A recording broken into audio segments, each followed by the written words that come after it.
Oke, kita lanjutkan perbincangan Bang Usman. Kalau bicara melarang FPI dan menjaga NKRI, ini rasa-rasanya dilihat dari timing dan juga momentumnya kok ya pas. Elit politik kita ini sedang sepertinya bersatu di dalam kubu pemerintahan. Apakah timing ini memang ditunggu sebetulnya agar bisa meredam gejolak sosial?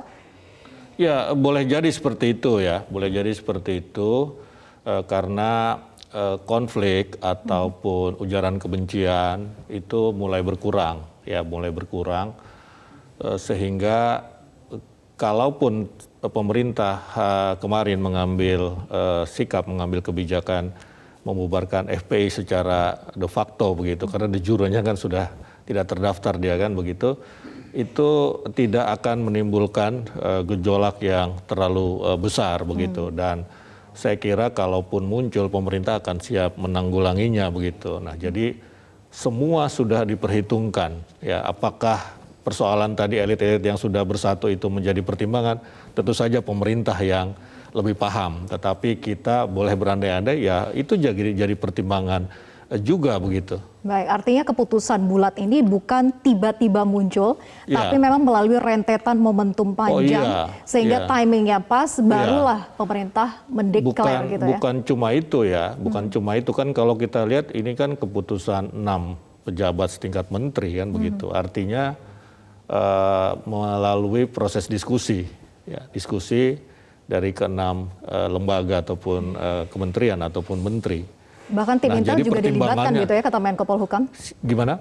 Intel pun juga dilibatkan. Oh iya, pasti intelijen akan pasti dilibatkan. Dia akan melihat di lapangan akan seperti apa kira-kira, memprediksikan, menganalisis reaksi akan seperti apa begitu. Ya sejauh ini kan biasa saja, aman, dan memang kalaupun ada katakanlah perlawanan dalam tanda petik ya harus melalui jalur hukum, ya melalui PT UN. Itu juga yang terjadi ketika Hizbut Tahrir Indonesia itu dibubarkan.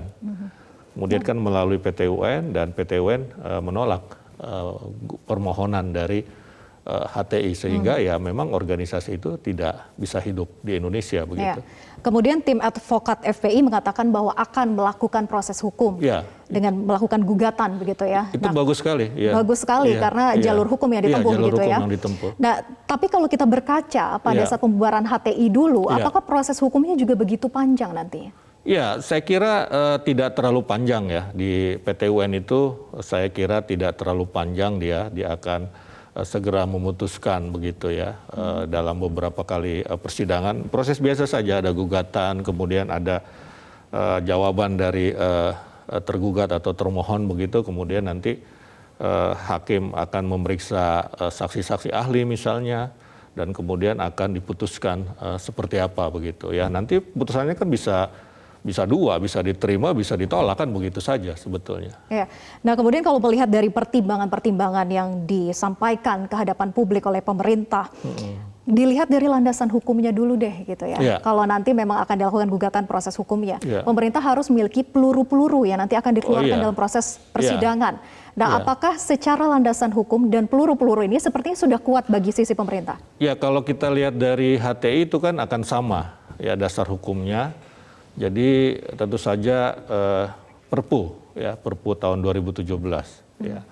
Kemudian juga putusan Mahkamah Konstitusi tahun 2013. Waktu itu ada gugatan terhadap Undang-Undang Ormas ya, beberapa pasal memang dianggap bertentangan dengan Undang-Undang Dasar, tetapi ada satu hal yang sangat penting bahwa ya ormas itu dia tidak boleh bertentangan dengan konstitusi, dengan undang-undang dasar. Nah, itu yang menjadi landasan pemerintah juga. Dan kalau kita lihat anggaran dasar FPI itu memang tidak sesuai dengan konstitusi begitu, dengan undang-undang dasar.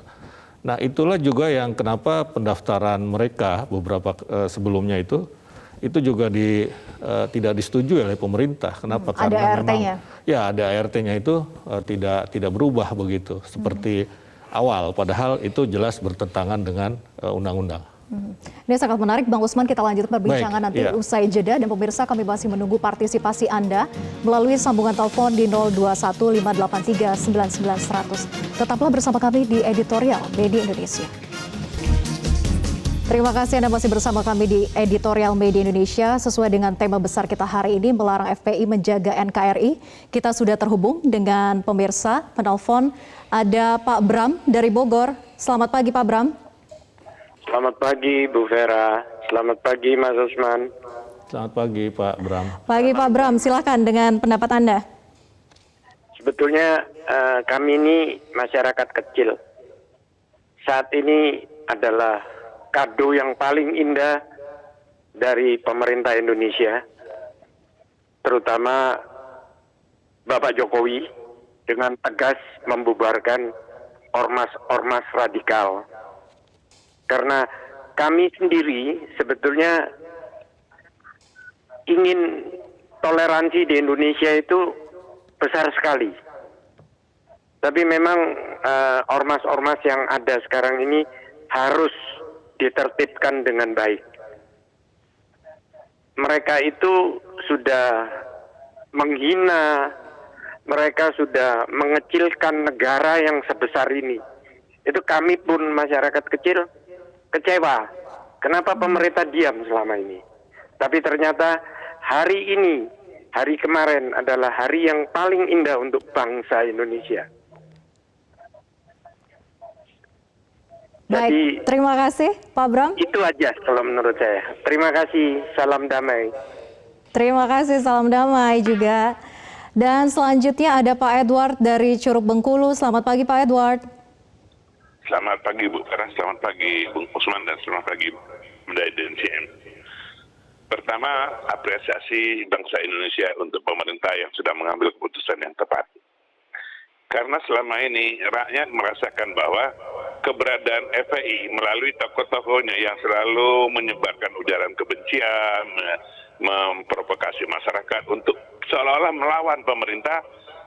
Itu yang pertama. Yang kedua, FPI sendiri sampai saat ini tidak mengakui Pancasila. Karena ADRT-nya itu tidak mencantumkan Pancasila. Mereka selalu menggembor-gemborkan untuk mendirikan negara khilafah. Nah ini yang kita sesalkan. Nah mudah-mudahan dengan adanya ini menyadarkan bangsa Indonesia bahwa pemerintah itu ada di saat dibutuhkan. Selama toleransi yang diberikan pemerintah itu benar. Dibina. Kalau tidak bisa dibina, ya binasakan. Itu aja prinsipnya. Bangsa Indonesia memerlukan dukungan seluruh bangsa Indonesia untuk memajukan negara ini. Dengan adanya bersatunya bangsa Indonesia, melawan seluruh radikalisme. Mudah-mudahan bangsa ini dengan kekayaan sumber alam, kekayaan sumber daya manusia, dan macam-macam bisa menjadi negara yang besar. Mudah-mudahan langkah pemerintah ini langkah pertama untuk memajukan bangsa Indonesia. Terima kasih, Bang. Baik, terima kasih Pak Edward dari Bengkulu. Bang Usman, kalau kita lihat ini kan sepertinya respon positif memang ada di tengah masyarakat begitu ya. Kalau tadi Pak Bram mengatakan kado terindah di akhir tahun, kemudian Pak Edward mengatakan kalau memang tidak bisa dibina ya sudah binasakan saja gitu ya. Artinya mengapresiasi memang tindakan tegas dari pemerintah ini. Ya, saya kira ini adalah legacy Presiden Jokowi yang nanti bagi presiden berikutnya itu sangat bermanfaat. Karena presiden berikutnya ketika melaksanakan program-programnya itu tidak terganggu lagi oleh aksi-aksi intoleran, ya aksi-aksi polisional begitu yang seolah-olah dia adalah penegak hukum. Jadi bisa dalam tertib, ya dalam stabilitas, presiden berikutnya itu akan lebih mulus lah melaksanakan program-programnya. Ini sebetulnya sudah dicita-citakan oleh Gus Dur. Ya sejak lama, ya tetapi memang upaya Gus Dur ini, keinginan Gus Dur ini tidak terlaksana. Kalau harus saya katakan bahwa 10 tahun dalam pemerintahan SBY misalnya itu FPI dan gerakan-gerakan ini itu seperti dipelihara begitu. Ya. Seperti dipelihara. Bahkan memang seperti disengajakan dari tahun 98 ada pembiaran gitu ya? paling tidak begitu ya. Ada pembiaran paling tidak sehingga mereka menjadi ya merajalela, merasa disupport, merasa dibiarkan saja begitu. Nah, tetapi ya cukuplah. Saya kira sudah cukup aksi-aksi mereka, dan betul sekali ini adalah kado terindah akhir tahun. Pak Edward tadi mengatakan ya sebetulnya sudah banyak upaya dilakukan oleh pemerintah. Ya. Bahkan yang dilakukan oleh Presiden SBY selama 10 tahun sebetulnya maksudnya itu ya, membina sebetulnya. Ya, tetapi membina tidak cukup. Tidak mau barangkali begitu di masa pemerintahan SBY begitu, sehingga mereka malah makin menunjukkan permusuhannya kepada pemerintah, apalagi di masa pemerintahan Presiden Jokowi begitu ya. Nah, didukung oleh konteks global juga, adanya Islamic State dan lain-lain, mereka malah semakin menunjukkan katakanlah radikalismenya begitu, sehingga ya mesti diambil tindakan yang dalam bahasa Pak Edward tadi dibinasakan begitu ya, sebetulnya ya dibubarkan itu tadi begitu. Artinya kalau kita berkaca dari dulu yang tadi Bang Usman katakan seperti di pembiaran gitu ya, ada pembiaran di situ. Apakah memang modal keberanian dari Presiden Jokowi ini yang selama ini sebetulnya dinantikan oleh masyarakat kita? Iya, saya kira harus ada keberanian seperti itu. Editorial juga mengatakan tidak mudah melakukan itu. Ya, apalagi organisasi ini kan selalu mengatasnamakan Islam sebagai agama yang dianut oleh sebagian besar masyarakat, ya. Karena itu tidak mudah pada dasarnya, ya tidak mudah, dan sudah ada upaya sebetulnya untuk ya seperti yang dilakukan oleh Kemenkumham atau pemerintah, ya silakan daftar tapi coba ubah ADART-nya kan begitu sebetulnya, itu kan upaya pembinaan, ya kan, jangan melakukan hal-hal yang lewat batas di luar hukum. Itu sudah dilakukan ya oleh pemerintah Presiden Jokowi dan juga mungkin oleh pemerintahan sebelumnya begitu. Tetapi kelihatannya memang ada tujuan yang berbeda begitu kan, sehingga upaya pembinaan pun seperti ditolak ya. Membina itu akhirnya seperti jadi memelihara begitu kan. Kalau dipelihara mereka merasa makin besar kan begitu. Ketika mereka merasa makin besar, mereka merasa bebas melakukan apapun. Baik. Ya Bang Usman, tapi kita patut apresiasi memang. Ya. Di sisi lain kita tidak boleh terlena. Betul. Karena dikatakan bahwa proses hukum akan berjalan. Ya. Nanti kembali lagi bahwa pemerintah harus menyiapkan peluru-pelurunya itu tadi. Dan ada juga potensi ganti nama. Ya. Nah ini sepertinya hal yang mudah begitu ya untuk dilakukan. Karena kita tahu bahwa organisasi sayap di bawah FPI itu banyak sekali. Ya. Bahkan mereka mengklaim ada anggota FPI sejumlah 7 juta di seluruh Indonesia. Iya, jadi kalau sebuah organisasi, kalau dia menyebut organisasi, ini kan organisasi ada perkumpulan biasa, ada paguyuban, kelompok ibu-ibu arisan misalnya, itu kan ya beda kan dengan organisasi seperti yang sedang direncanakan oleh, atau mungkin sudah dideklarasikan organisasi pengganti, ya tetap saja harus terdaftar. Ya dia harus terdaftar kalau dia memang mau menyebut sebagai organisasi, kan begitu. Iya. Tapi kalau dia sekadar perkumpulan biasa saja yang istilahnya itu longgar, orang boleh keluar masuk biasa saja seenaknya begitu, hari ini jadi anggota besok dia keluar, ya itu mungkin boleh ya. Nah, artinya, yang menjadi pertanyaan kemudian ke Bang Usman adalah apakah pemerintah juga akan bisa tegas kalau memang ada yang serupa seperti FPI muncul kembali? Karena ini kita lihat membutuhkan waktu kurang lebih 1,5 tahun untuk bisa berbicara tegas di hadapan publik. Pasti pemerintah akan memeriksa ya, akan mengkaji keberadaan organisasi pengganti tadi. Jadi juga belum jelas juga, ada yang bilang Front Pemersatu Islam, ada yang Front Pejuang Islam, kita pun belum tahu sebetulnya mana yang benar-benar begitu. Jangan-jangan itu sebagai reaksi saja begitu kan, reaksi saja yang pada dasarnya itu tidak ada organisasi semacam itu. Tapi apapun, saya kira pemerintah akan mengkaji dan tidak ada halangan, tidak ada hambatan, tidak ada beban bagi pemerintah untuk mengambil sikap yang sama kalau memang organisasi itu liar begitu. Baik. Nah kalau kita ulas sedikit Bang Usman, tadi saya sempat berbincang dengan Wamenkumham di program sebelumnya, mengatakan bahwa dari markas-markas FPI karena memang ini akan ditertibkan segala atributnya dan juga logonya akan didatangi dan ditertibkan begitu. Nah artinya ini tindakan tegas yang bisa saja memicu amarah begitu ya. Bagaimana kita menjaga ketertiban ini, jangan sampai di tengah pandemi ada lagi gejolak-gejolak yang tidak kita inginkan. Ya kalau itu kan jelas aparat punya dasar hukum. Tadi keputusan membubarkan itu. Yang kedua, aparat juga melakukan secara persuasif. Kita lihat tadi gambarnya kan, ya bagaimana melakukan secara persuasif. Dan saya kira yang ketiga juga masyarakat paham betul, ya paham betul langkah yang dilakukan oleh pemerintah adalah untuk kebaikan bersama, untuk negara ini, untuk NKRI, sehingga saya berharap, berpikir juga itu gejolak semacam itu semoga tidak terjadi begitu. Dan pemerintah bisa menghalau begitu ya? Oh iya pasti, ya negara tidak boleh kalah.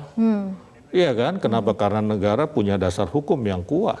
Negara tidak boleh kalah dan negara punya kewenangan yang diberikan oleh undang-undang. Dan dengan segala kewenangan yang diberikan oleh undang-undang, negara harus hadir untuk masyarakat, untuk ketertiban masyarakat.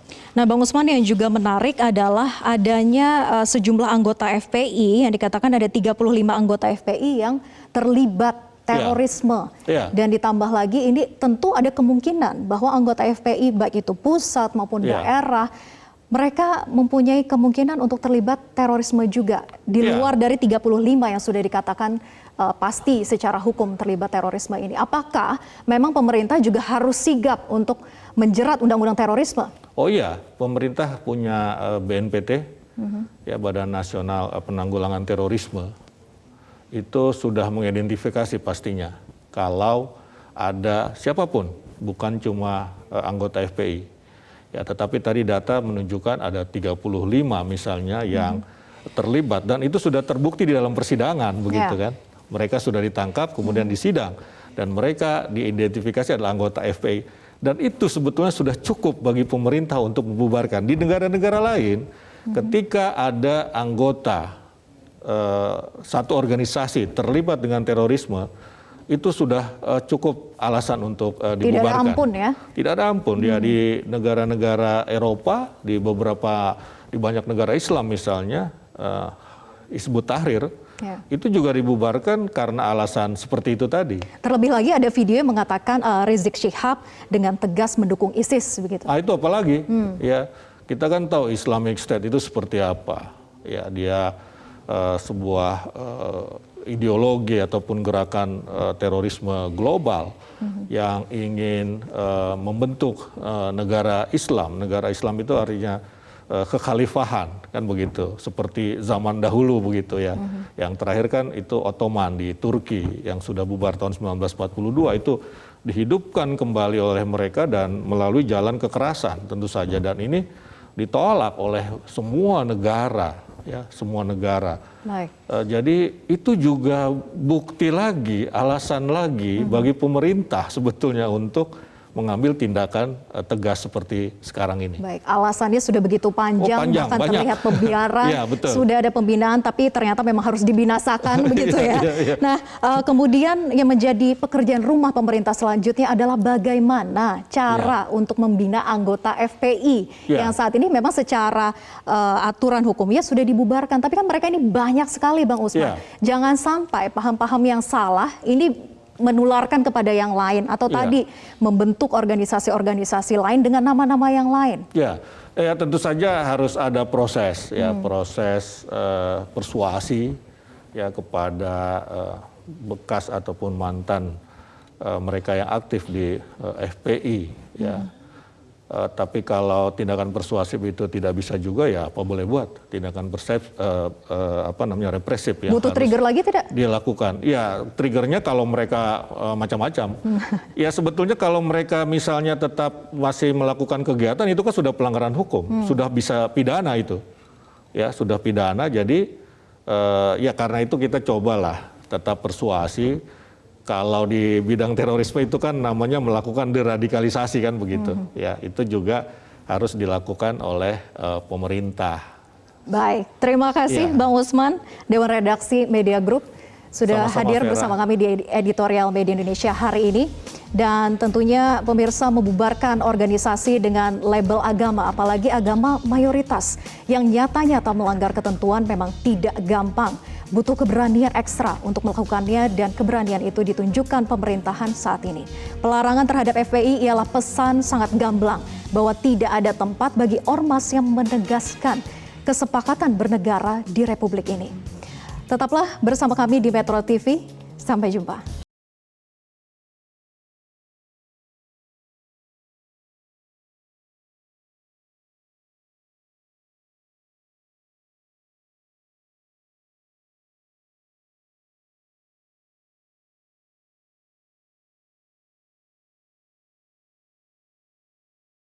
Metro TV, knowledge to elevate.